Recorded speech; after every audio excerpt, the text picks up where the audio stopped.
Hello and welcome to the Local Leaders Podcast. I'm your host, Jeff Johnson. The Local Leaders Podcast provides a platform for successful business owners to share their stories, their experiences, their advice, and their ideas in order to help our listeners achieve more success in their business and in their lives. Get ready, another great show is coming up.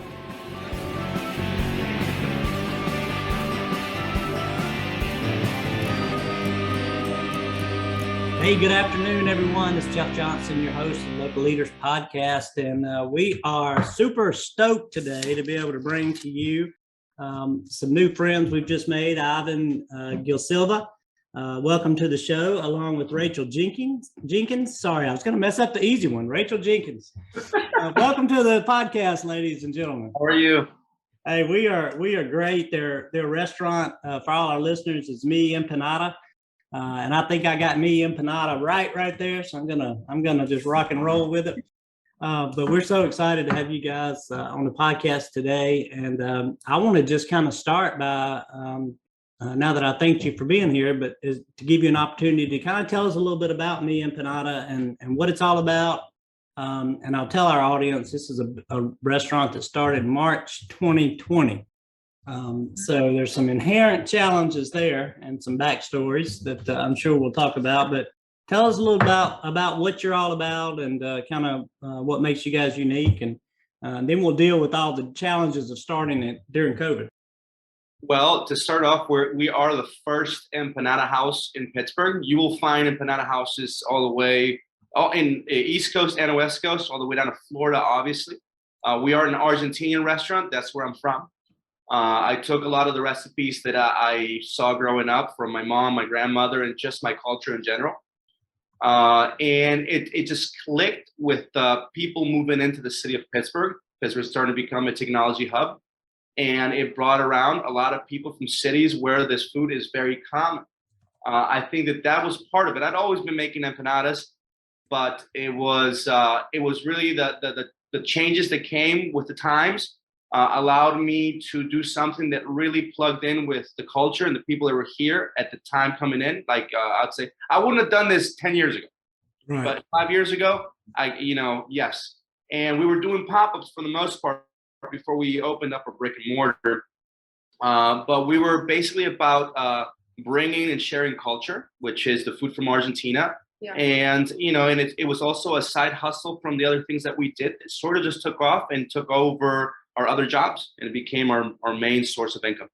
But yeah, just in a nutshell, it's just an Argentinian restaurant, specialize in empanadas. We have a couple of other Argentinian cuisines, but we plan on expanding as we grow. Yeah, well, you talk about expanding and maybe trying to expand your menu as a way to grow.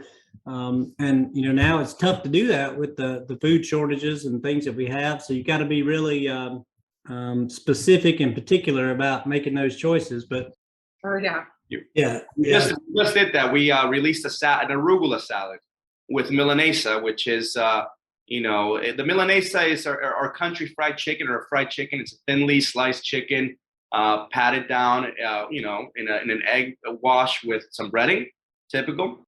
But when you have that at dinner, whatever's left over becomes a sandwich the next day, or you put it in a salad. And what we realized is we want to have the least amount of waste. Food waste is a big thing for us. We don't want to deal with plastic. Sometimes we don't have an option. We try to buy the biodegradable bioplastics that they have out there.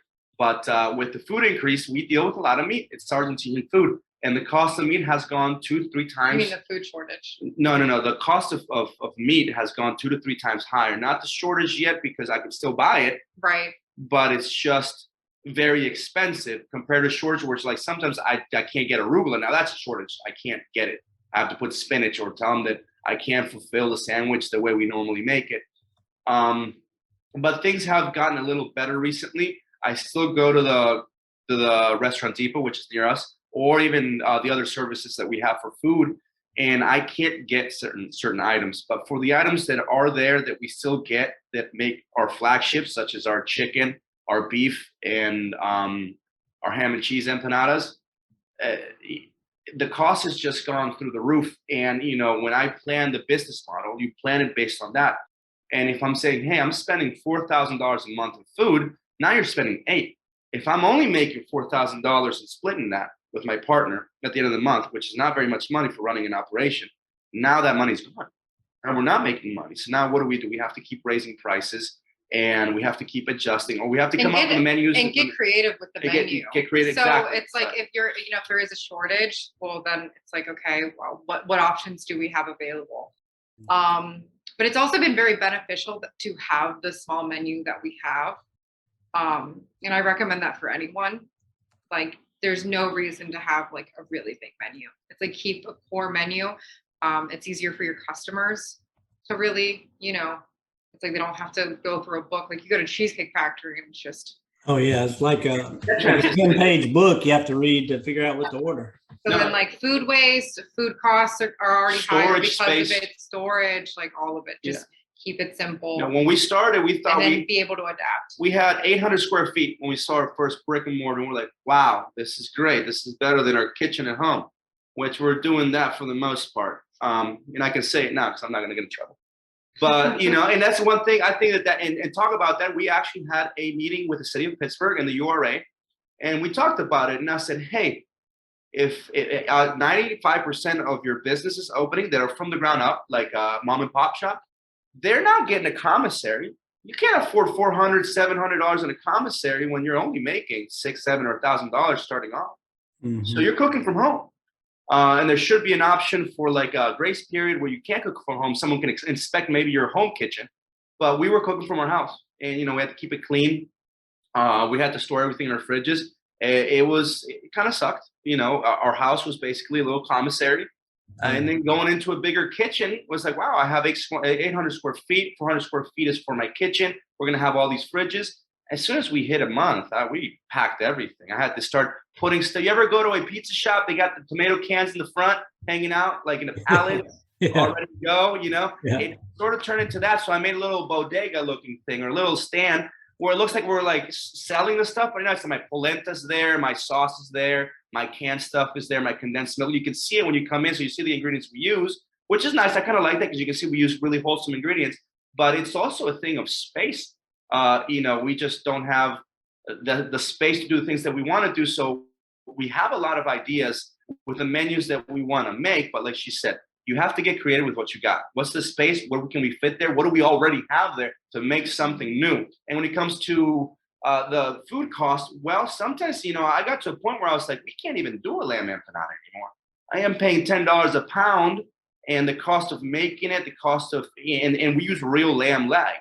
It just doesn't make sense. I'm like, if it goes any higher, I got to take it out.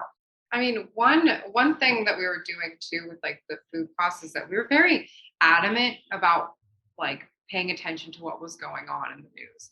Like it was like a daily thing that we were watching every single day, because we were trying to stay ahead of the curve if we could. Yeah. So, you know, it's like, you know, we're checking news articles, like just seeing what they're saying, like kind of around, and like, to be honest, like being as updated as we were really helped us out in the long run too, because we would be like, okay, like this is, I kind of think this is going to happen. Let's prepare for it. I had people in California that were working with the farms in California, and they would warn, well, I would talk to them and they would like, Ivan, listen, this is happening in California right now.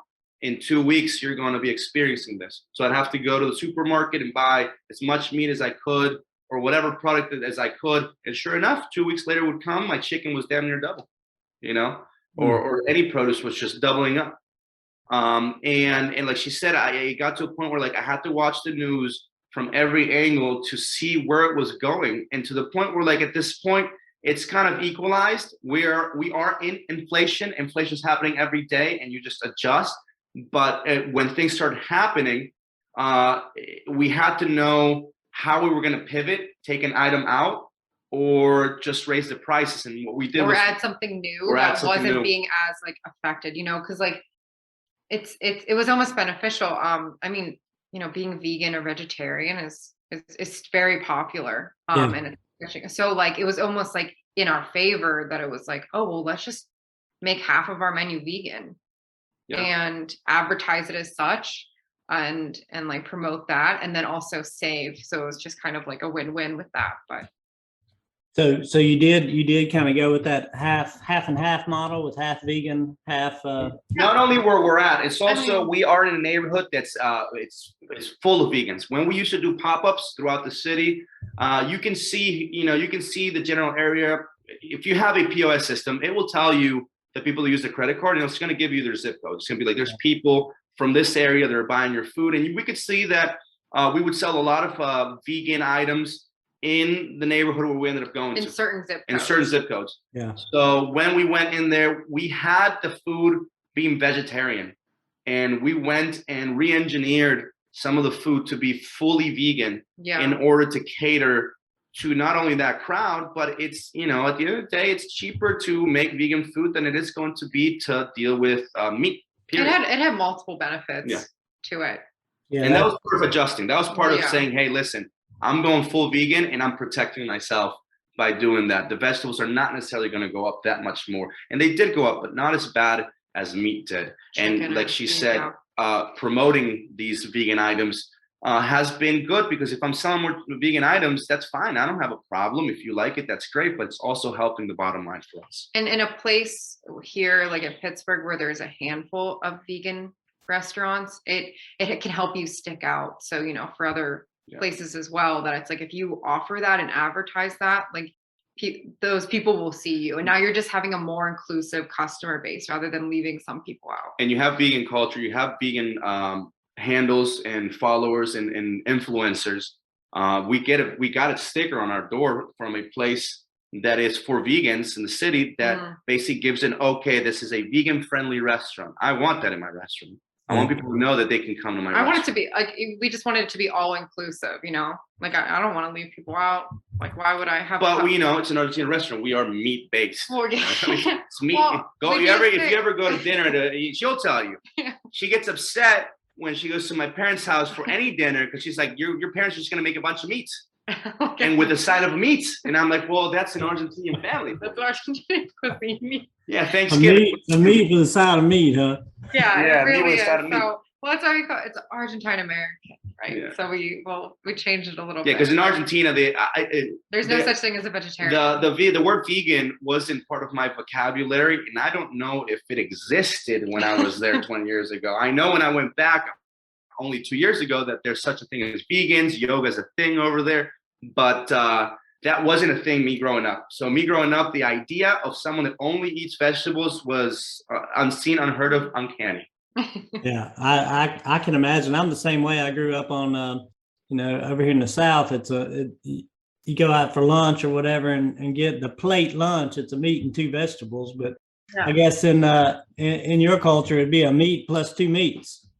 Yes, like maybe a couple of veggies there, but like they're just sprinkled on there for decoration. Saddest salad. It was a sad salad at the table. It would be a little bowl, pretty much the size of my hand, with chopped lettuce, a yellow onion, nothing else, vinegar and oil if you need to dress it. Forget ranch, blue cheese. And then they would bring a plate like as big as the screen can do right now. And it would be like you'd have sausage, ribs, every part of the cow cooked up with some toasted bread. And that was just pretty much all day, every day. And if you look at an Instagram from any of my friends or an Argentinian, not like an influencer Instagram, but just like a schmo, Joe Schmo from Argentina.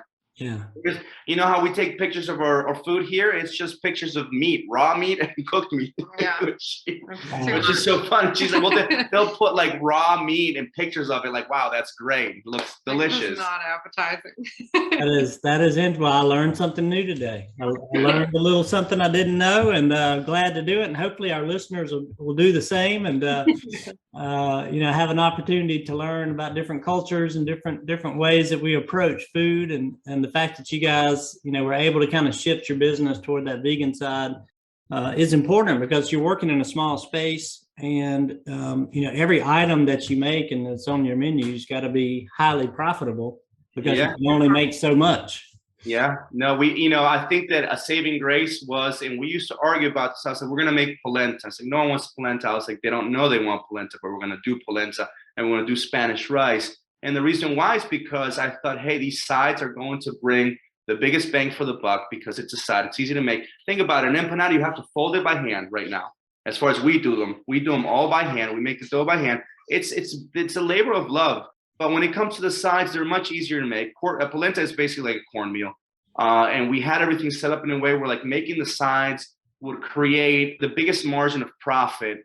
But unfortunately, I'm not selling sides, but I know that I have sides that are not going to cost me money. So if there's waste on the sides, or if we have extra left at the end of the night, we can put them in a container on what we call a yesterday's cooler. Well, that was really, and sell it at a discount that price. was beneficial. It was like, it's kind of just like balancing your menu, right? Because you're going to have like, I mean, the empanadas are bread and butter, but some of the meat ones, like we're not profiting as much as, some of the veggie ones. But then when you're able to offer some of these other things, it's like, it's almost all they're making profit. they're making It's the making profit up for difference. it. So That's another thing. It's like, it was good to balance the menu. because we were talking about, hey, do we raise the price of the chicken? And I said, no, let's go make that money from a different item.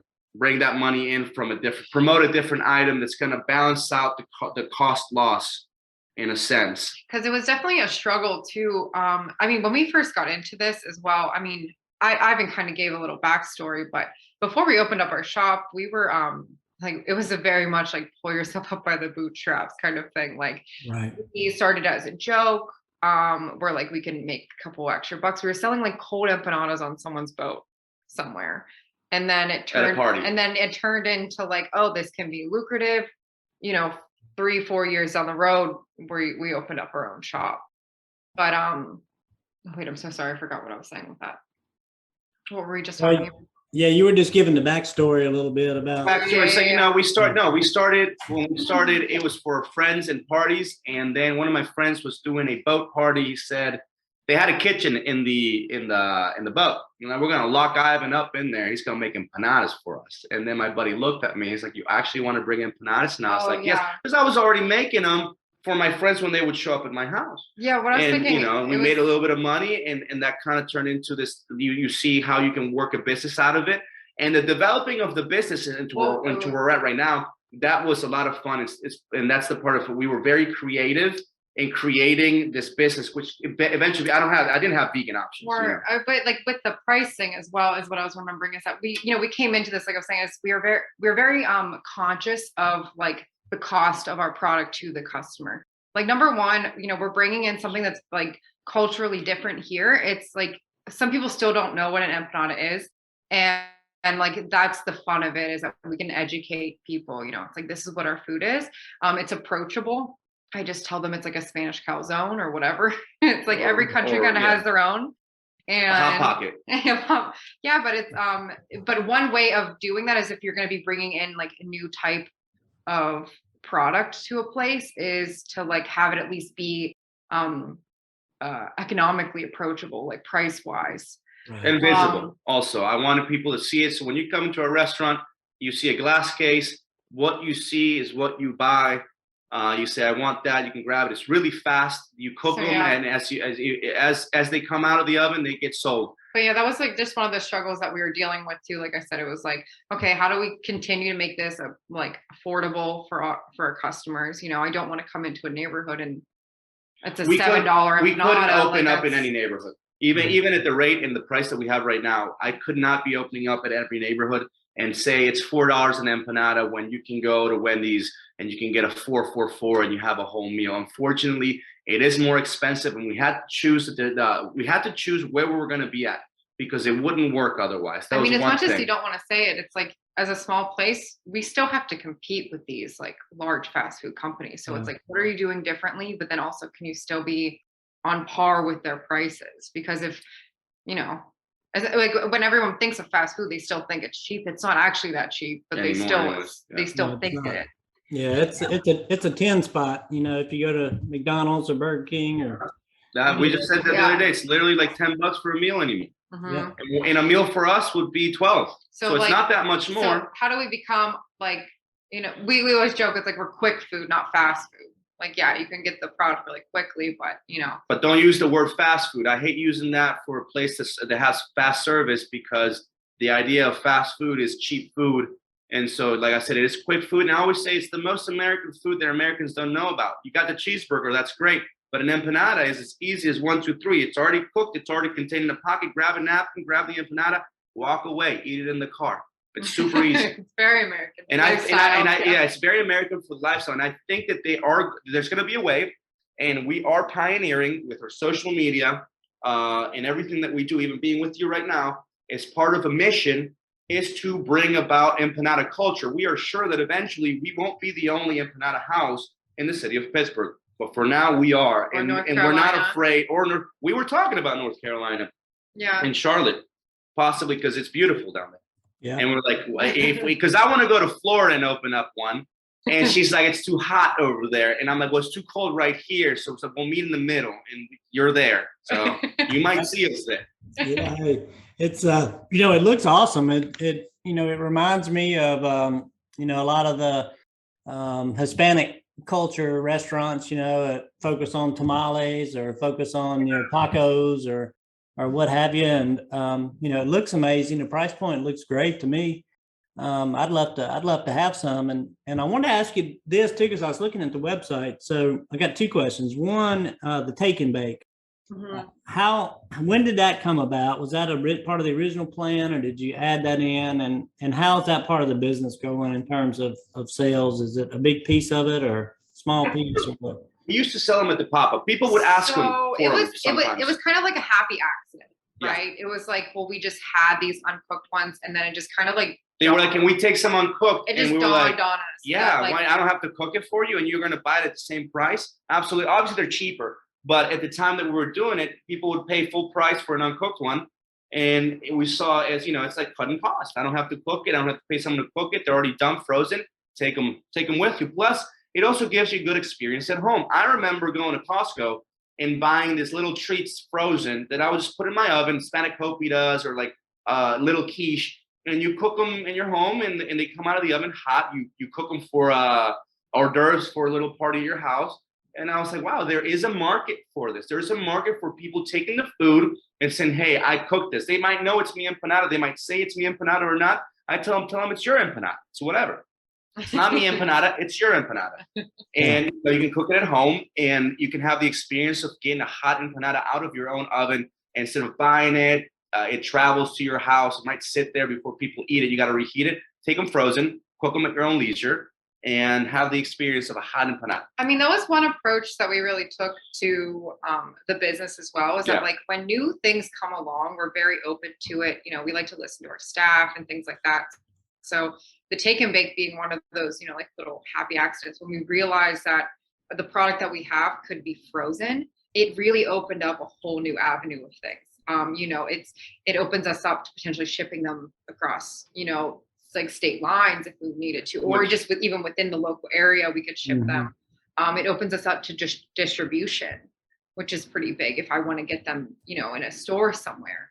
And then also just that experience of like the take and bake, like it is like the market that it opened that up to. Okay, now I can send this to college kids. Oh, they just, college kids just want a quick meal, like late night or something like that. Here you've had these frozen empanadas. Pull it out the freezer. That lasts like a month at least. Or for like the family, essentially. It just made it a lot easier. So yeah, once that kind of happened, it's there was a market there that we didn't think about, and it like it's a happy accident because people asked for it, and we saw the market, and then realized it was much bigger than the few people asking. So we ended up advertising the take and bake, and when we did that in the middle of COVID. So I remember this. We were in the shop. That's how it started. Everything was down, and people didn't. They wanted to have. People were buying all the toilet paper. They were buying stuff. It was doomsday prep. It was doomsday prep. And what do you need for doomsday prep? Frozen empanadas. You don't want them cooked. So you don't want to leave the house. You don't want to leave the house. Right? You keep them there for like this. So that was really the big That's really what made it, yeah. So I would say during the height of quarantine is when we saw the most sales. We've been fortunate enough that we can't advertise them as heavily as I would like to right now because we're still hand folding. So we can't keep up on them. whenever we're looking for a bigger production facility, eventually that'll be something we push more. But yeah, that was definitely it. It was the quarantine. And it reminds me also, and this goes for everyone starting restaurants or that has restaurants, I think there's two avenues when you're opening up a business. Maybe you're opening up a business for yourself and only yourself and that you're going to be running, or you're opening up a business with an exit strategy. When we entered Mi Empanada as a full-on business, we entered with an exit strategy. What that meant was I don't expect to be doing the same thing I'm doing this year, next year, or next year. And actually, eventually, I do want to remove myself and create something that is self-sufficient. We're creating jobs. 10 people have a decent paying job from the business.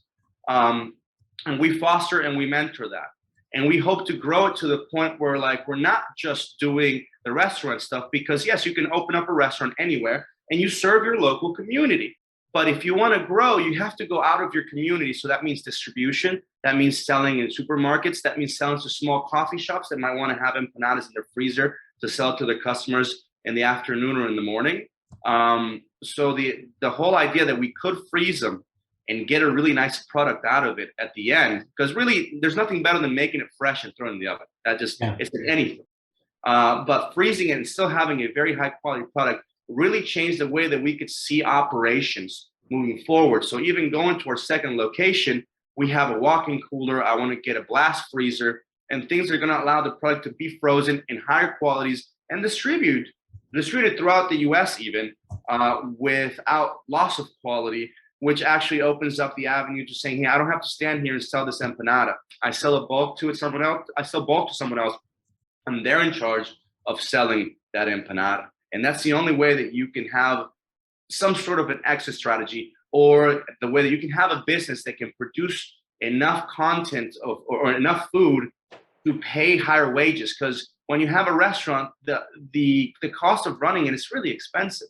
Paying employees to be there, to move around in a small space, to constantly be changing tasks. If I have a guy folding and he has to go make a sandwich, that time in between, all of it adds up. And suddenly you start seeing your revenue go down. Because when I would sit there and fold 400 empanadas by myself in a few hours, then I see the money. If I'm standing and moving around and doing other stuff, you start seeing your money go away. You got to pay that guy by the hour, and you're paying him a lot, and now it doesn't make sense. When you have a production facility, which is what we're trying to get, now you're talking about producing high volume, much faster, much more organized, and you're creating a bigger margin to be able to not only grow your operations, but to say, hey, man, I can put you on a salary now.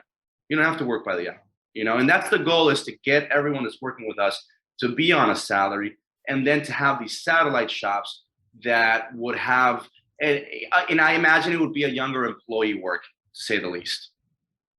Yeah, sounds like a great plan, and I like the way you guys are thinking about things, and the way you created basically multiple channels for sales, and I wanted to also ask, in addition to that, about I know you got a space constraint. That do you have indoor seating at all, or is it purely a takeout kind of business? So it was takeout, and that ended up working out in regards to like COVID. Yeah, perfect.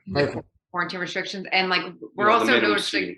Well, yeah. So when we move forward, I mean, there's so many things to kind of really that come into play whenever you're opening up a new place. And one thing that we considered that we didn't want to deal with was having a public restroom. It just added another level of stress that we didn't want to deal with. But we had to have under 10 seats. So in order to do so, you have to have under 10 seats. So that's what we did.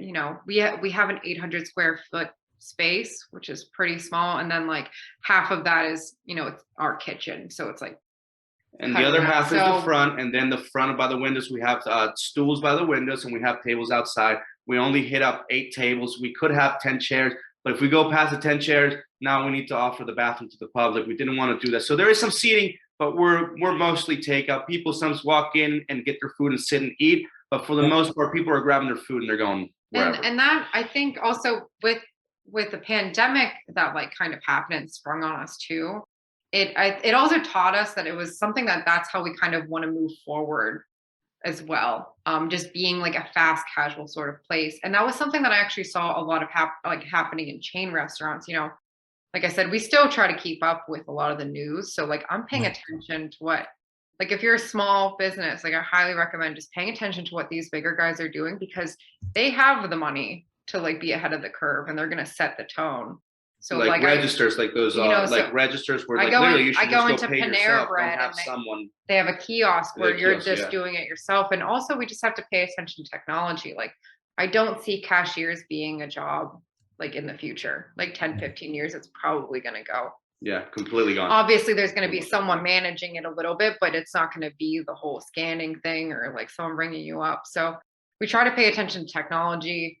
And then as far as like fast casual, I still think that's like on trend. I'm seeing a lot of new restaurants being built, like big chains being built that are catering to that. I mean, you look at like Chick-fil-A even. And I couldn't imagine opening up a restaurant right now or this year or next year where I'm going to have any type of sit down, knowing that there's still all this stuff going on. We realized it was just a huge liability. Yeah, it's a huge liability, and also the space, the square space, the square footage, liability, employees, and the fact that eventually you're talking about your waiters are not going to be getting paid the $2 an hour. You're going to have to pay your waiters $15 an hour, and then either remove the tips or add tips to that.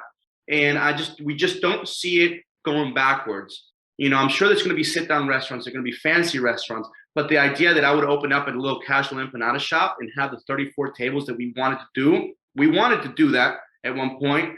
It just doesn't make sense. Yeah, so it's like, it doesn't make sense. Have small seating, make most of your space like production condition, and then like kitchen, and then like and then have it self-seating, you know, obviously offer the seats, but, you know, we paid attention to our local laws to see what it was, to eliminate the amount of bathrooms. Like I said, it's just a headache, like obviously for employees, you know, but I don't want to deal with the public.